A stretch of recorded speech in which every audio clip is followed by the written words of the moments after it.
যাচ্ছে এখন বাবা মাকে দেখাতে। ফ্যান দিয়েছে,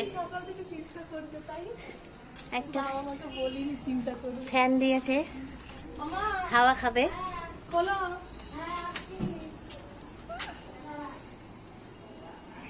গিফট পেয়েছে একটা, খাবার আর গিফট। কি ব্লাড দিয়ে এসেছি, তাই গিফট দিয়েছে। হ্যাঁ, ব্লাড ডোনেট করলাম। ও ব্লাড ডোনেট করলো, ওকে গিফট দিয়েছে।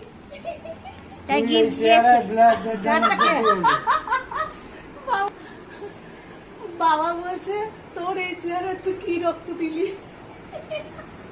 বাবা দেখো কি এনেছি, দেখো। এরা ফ্যান দিয়েছে। ওই জন্য তো সকালে বলিনি।